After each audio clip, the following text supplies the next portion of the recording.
नमस्ते फ्रेंड्स, मैं ऋषभ जाट आज अपनी न्यू वीडियो के साथ फिर से आपके साथ आके जुड़ चुका हूँ। तो आज का हमारा टॉपिक है reflection of a plane mirror. Friends, आखिरी बार मैंने रिफ्लेक्शन ऑफ अ प्लेन में लॉ ऑफ रिफ्लेक्शन समझाए थे और आज ही उसी वीडियो को मैं कंटिन्यू कर रहा हूँ। ठीक है फ्रेंड्स, तो आज हम क्या पढ़ेंगे? आज हम पढ़ेंगे, पहले तो मैं अपना टॉपिक डाल देता हूँ, रिफ्लेक्शन ऑफ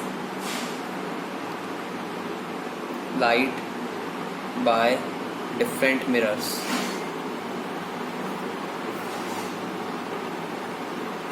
फ्रेंड, उस वीडियो में मैंने बेसिक तौर पे जितने बेसिक होता है चैप्टर का वो मैंने क्लियर कर दिया था और फिर मैंने यही सोच के आगे की वीडियो को कंटिन्यू नहीं करी क्योंकि मैं चाहता था कि आपको प्लेन मिरर की एक अच्छी सी वीडियो बना के अलग से आपको समझाऊं और बेहतर तरीके से। ठीक है फ्रेंड्स, तो आज हम अभी अपना टॉपिक शुरुआत करते हैं। सबसे पहले प्लेन मिरर्स।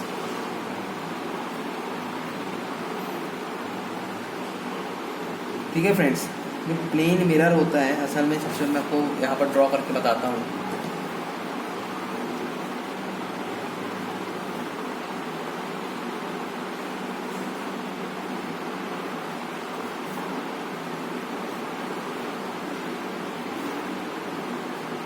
ये हमारा मिरर हो गया, इसको मैं नाम देता हूँ MN। ठीक है फ्रेंड्स, ये हमारा ऑब्जेक्ट हो गया। इस डायग्राम को समझाते ही सारा वो क्लियर हो जाएगी कि प्लेन मिरर असल में होता क्या है। ठीक है फ्रेंड्स, तो अभी हमने ये बना लिया। अब इसके बाद लाइट आई, यहाँ गई, यहाँ से टकरा के बाहर। अब इसको मैं, जो हमारा ऑब्जेक्ट है उसको मैं A और B नाम दे देता हूँ, इसको मैं D नाम दे देता हूँ। ठीक है फ्रेंड्स,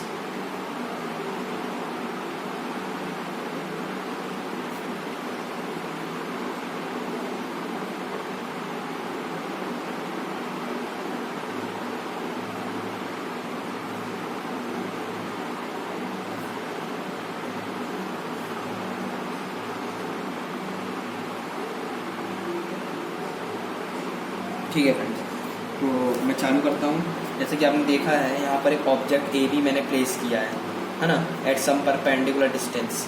मतलब ये लेफ्ट साइड में सम परपेंडिकुलर डिस्टेंस में मैंने AB प्लेस किया है ऑफ अ प्लेन मिरर। मतलब प्लेन मिरर का AB प्लेस किया है मैंने। जो MN as a shown in figure, मतलब यहाँ पर जो MN है, MN यहाँ पर क्या है, एक प्लेन मिरर है। ठीक है, और उसी प्लेन मिरर के परपेंडिकुलर मैंने क्या रखा है, एक ऑब्जेक्ट रखा है जिसका नाम मैंने AB रखा है। ठीक है फ्रेंड्स, अब इसके बाद देखिए, जो मैंने पॉइंट A है उसमें मैंने क्या किया है, V ड्रॉ। मतलब मैंने क्या किया, 2 इंसिडेंट रे AC और AO। मैंने, आपने देखा होगा, मैंने इसे नाम दे दिया AC और AO। यहाँ पर क्या है, 2 इंसिडेंट रे है। ठीक है फ्रेंड, AC और AO फ्रॉम पॉइंट। ठीक है, एंड ड्रॉ दी।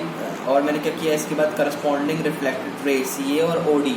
और करस्पॉन्डिंग CA, मतलब C, देखिए AC इंसिडेंट हो गई जो जा रही है, ये आपने देखा। A प्लेन मिरर जो है हमारा, A एक इंसिडेंट में जा रही है, उसको टकरा के जो लौट रही है वो कौन सी है, CA। और वैसे यहाँ से भी CA और OD मतलब प्लेन मिरर में टकराने के बाद जो रे वापस जा रही है। ठीक है फ्रेंड, OD, उसको मैंने D नाम दिया है। उसके बाद क्या देखा आपने कि जो लाइट AC, मतलब रे ऑफ लाइट AC है, जो AC इस प्लेन मिरर पर नॉर्मली फॉल हो रही है। ठीक है, और इसका जो CA और OD है वो रिफ्लेक्टेड रे है, और वो किस क्या बता रहे हैं, वो डाइवर्जेंट, मतलब वो डाइवर्ज हो रही है। कौन सी डाइवर्ज हो रही है, CA और OD। आप देख रहे होंगे यहाँ पर कि जो AC तो यहाँ पर इंसिडेंट हो रही है, उसके बाद CA यहाँ से क्या कर रही है, प्लेन मिरर से टकरा के लौट रही है, मतलब ये डाइवर्ज हो रही है यहाँ से, इस पॉइंट से डाइवर्ज हो रही है। वैसे ही जो OD है, इस इंसिडेंट पॉइंट जो प्लेन मिरर है वहीं प्लेन मिरर से टकराने के बाद इंसिडेंट जैसे टकराई, उसका जो रे निकल रही है OD, वो इस जगह से क्या हो रही है, इस प्लेन मिरर से डाइवर्ज होकर निकल रही है। ठीक है फ्रेंड्स, ठीक है फ्रेंड्स। और जैसे कि हमको दिख रहा है कि ये जो डाइवर्ज हो रही है वो एक्चुअली क्या है कि फ्रंट मिरर पे मीट नहीं कर रही है। ठीक है फ्रेंड्स, अब आप ये देख रहे होंगे कि मैंने ये A इस लाइन को एक्सटेंड कर दी है बैकवर्ड में। मतलब इस मिरर के बिहाइंड में इसको मैंने मतलब एक्सटेंड कर दिया है ना फ्रेंड्स। तो इसमें क्या है कि जो A है, A डैश, मतलब यहाँ से जब मैंने इसको एक्सटेंड किया है बैकवर्ड साइड, ये बैकवर्ड साइड कहलाता है, ये A डैश मैंने इसको नाम दे दिया। ठीक है फ्रेंड्स, और ए डैश असल में ये क्या है, इस वाली इमेज की वर्चुअल इमेज है, और पॉइंट ए मतलब इस पॉइंट ए की वर्चुअल इमेज को अपन ने क्या नाम दिया है, ए डैश। ठीक है फ्रेंड्स, वैसे similarly we can locate the position, उसी तरीके से बी है, उसी की बी मतलब ये बी पॉइंट की बैकवर्ड इमेज में अपन ने क्या, बैकवर्ड इमेज ये जो वर्चुअल बना रहा है, क्या बना रहा है, वर्चुअल इमेज बना रहा है बैकवर्ड साइड। ठीक है फ्रेंड्स, मतलब ये ए और बी पॉइंट्स मिरर के बैकवर्ड साइड कैसी इमेज बना रहा है, यहाँ पर बना रहा है वर्चुअल टाइप ऑफ इमेज। हमको दिमाग में रखना होगा कि किस टाइप की इमेज बन रही है, वर्चुअल इमेज, वर्चुअल इमेज। ठीक है फ्रेंड्स, अब इस फिगर को देख के हमको क्या समझ में आ रहा है कि क्या समझ में आ रहा है इस फिगर को देख के, हमको ये समझ में आ रहा है कि अगर हम प्लेन मिरर के सामने अगर एक ऑब्जेक्ट को रखते हैं तो उसकी जो इमेज है वो मतलब वर्चुअल और इरेक्ट इमेज बनती है सेम साइज की। आप देख रहे होंगे जितना साइज इसका है उतनी साइज इसका भी हमको बना हुआ दिख रहा है। मतलब सीधी बात ये है कि अगर हम प्लेन मिरर के सामने किसी ऑब्जेक्ट को रखते हैं तो मिरर के बिहाइंड में वो वर्चुअल और इरेक्ट इमेज फॉर्म करता है सेम साइज की। ठीक है फ्रेंड्स, आप ये बात को दिमाग में बांध लीजिए कि प्लेन मिरर में अगर हम किसी ऑब्जेक्ट को सामने रखते हैं तो मिरर के बिहाइंड या अपन बोले या हम बोले बैकवर्ड साइड में वर्चुअल और इरेक्ट इमेज बनाता है सेम साइज। ठीक है फ्रेंड्स, इसके बाद जो मिरर होता है, जो प्लेन मिरर में जो रोटेशन होता है, जो प्लेन मिरर जब रोटेट करते हैं एंगल थीटा से तो रिफ्लेक्ट रे जो होती है वो 2 थीटा से रिफ्लेक्ट हो जाती है। तो हमारी फ्रेंड बात कि जो रोटेशन होता है, मतलब अगर हम रोटेशन ऑफ प्लेन मिरर जब हम प्लेन मिरर को रोटेट करते हैं तो इसमें क्या होता है कि जब प्लेन मिरर को जब रोटेट करते हैं किस एंगल, मान लो हम इस प्लेन मिरर को थीटा एंगल से रोटेट कर रहे हैं, किस एंगल से, थीटा एंगल से, तो जो रिफ्लेक्टेड रे रहेगी, क्या फ्रेंड्स, रिफ्लेक्टेड रे वो किस एंगल से रोटेट करेगी, 2 थीटास। आ रही बात फ्रेंड्स समझ में आपको कि प्लेन मिरर को अगर हम रोटेट करते हैं किसी एंगल थीटा से तो जो उसकी रिफ्लेक्टेड रे वो 2 थीटा से रोटेट होगी। ठीक है फ्रेंड्स, और इसके बाद जो नंबर ऑफ इमेज होती है इंक्लाइंड मिरर्स में, इसका एक फॉर्मूला हैगा, मैंने क्या बता देता हूँ आपको, number of images between inclined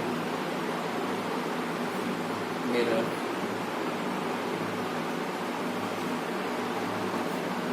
and is equal to 360 degree upon theta minus 1।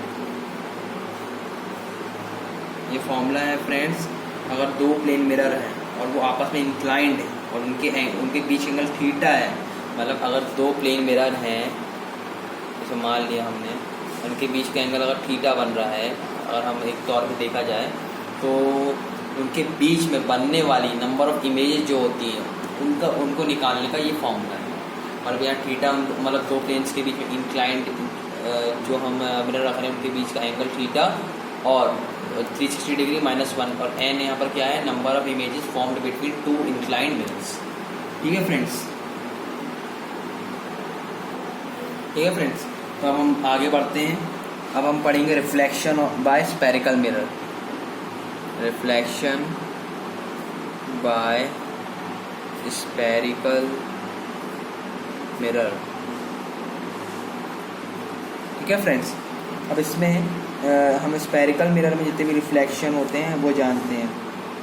सबसे पहले जो पोजीशन होती है, position of the image in the spherical mirror can be found by considering any 2 of the following rays of light coming from a point on the object। ठीक है friends, मतलब जितनी भी पोजीशन होती है स्फेरिकल मिरर में कैसे consider करी जाती है, फॉलोइंग रेज ऑफ लाइट, जैसे कि लाइट किस तरीके से उस पर फॉल हो रही है स्फेरिकल मिरर। जैसे पहले मैं बता रहा हूँ, the ray parallel to the principal axis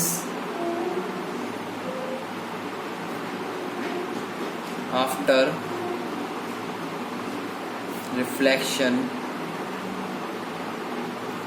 passes through the principal focus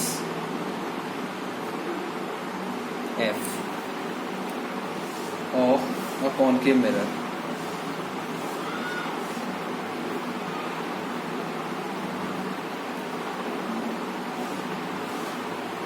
or appears to pass through the principal focus of a convex mirror। ठीक है फ्रेंड, ये तो बहुत बड़ा हो गया, तो मैं आपको बहुत शॉर्टली समझा देता हूँ, चिंता मत करिए।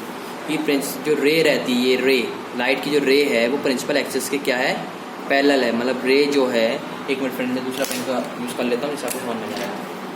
ये जो रे है, रे है वो पैरेलल है किसके, प्रिंसिपल एक्सिस के। मतलब रे जो है पैरेलल है प्रिंसिपल एक्सिस के। रिफ्लेक्शन के बाद वो प्रिंसिपल फोकस पे जाती है कॉनकेव मिरर के। अगर हम कॉनकेव मिरर ले रहे हैं तो, नहीं तो उस क्या होता है कि अगर हम कॉन्वेक्स मिरर ले रहे हैं तो कॉनकेव मिरर के प्रिंसिपल फोकस पे ना जाके किसके फोकस पे जाएगी, प्रिंसिपल फोकस किसके, कॉन्वेक्स मिरर की। ठीक है फ्रेंड्स, आपको समझ में आ गई कि नहीं आया? फिर से सुनिए, जो पैरेलल रे रहती है लाइट की वो प्रिंसिपल एक्सिस के पैरेलल होती है, और मतलब रिफ्लेक्शन होने के बाद वो कॉनकेव मिरर के प्रिंसिपल फोकस पे जाती है। या फिर अगर हम कॉनकेव मिरर नहीं ले रहे हैं, कॉन्वेक्स मिरर ले रहे हैं, तो फिर वो प्रिंसिपल फोकस पे जाती है कॉन्वेक्स मिरर। ठीक है फ्रेंड्स, अगला पॉइंट, इसका सेकेंड पॉइंट है a ray passing from the principal focus. अब अगर रे पैरेलल ना होकर क्या होगी, रे passing through the principal focus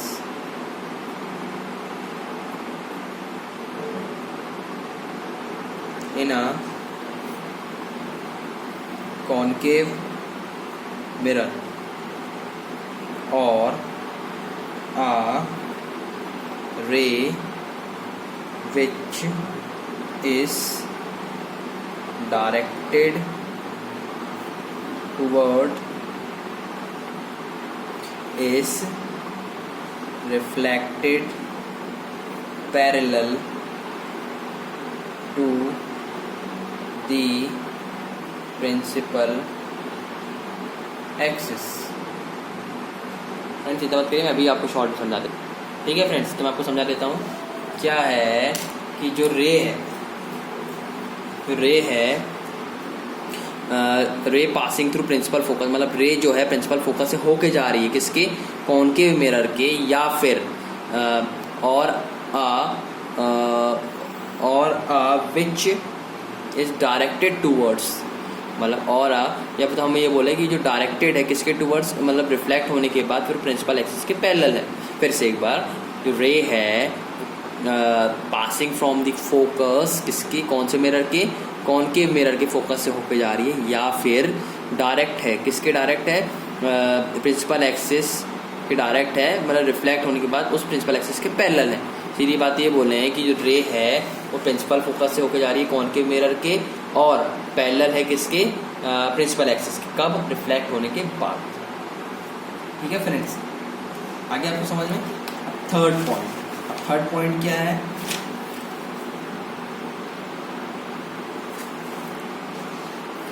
third point है वो है a ray passing through the centre of curvature. मतलब इसमें फ्रेंड मैं आपको समझा देता हूँ, जो रे है वो कहाँ से जा रही है, सेंटर ऑफ कार्वेचर से जा रही है। मान लो ये रे सेंटर ऑफ कार्वेचर कौन से मिरर से जा रही है, कॉनकेव मिरर से जा रही है, fall on the mirror normally, मतलब नॉर्मली फॉल हो रही है। और रिफ्लेक्ट बैक हो रही है अपने ही पाथ पे, मतलब अपने रास्ते पे जाके वापस लौट रही है। ऐसे कॉन्वेक्स मिरर के केस में भी होगा, मतलब वो कॉनकेव मिरर में भी, मतलब कॉन्वेक्स मिरर में भी ऐसे ही होगा। रे direct toward the centre fall on the mirror and normally reflect back along the path, मतलब वो जाएगी टकराएगी अपने ही पाथ पे लौटेगी। ठीक है फ्रेंड्स। और अब मैं आपको एक चीज़ बता देता हूँ कि जब हम अभी इसके इमेज फॉर्मेशन पढ़ेंगे कॉनकेव मिरर के, तो उसमें हम इनमें से किसी एक चीज़ को हमको फॉलो करके चलना है। ठीक है फ्रेंड्स। और उस वीडियो में बहुत अच्छे से मैं आपको क्लियर कर, भले आपको यहाँ पर थोड़ा कम समझ में आया हो, लेकिन मैंने तो अच्छी तरीके से समझाया है फ्रेंड्स। और आप भी, मैं जानता हूँ कि आप भी और अच्छे से समझ रहे हैं, आपको भी अच्छे समझ में आया होगा। ठीक है फ्रेंड्स। और अगर और हम डीपली अपनी नेक्स्ट वीडियो जब मैं बनाऊँगा image formation of concave mirror में, तो उसमें हम बहुत अच्छे से डीपली इस बात पे ध्यान देंगे कि हमको और अच्छे से समझना है और डीपली समझना है। फ्रेंड्स, आज की वीडियो में यही एंड करता हूँ।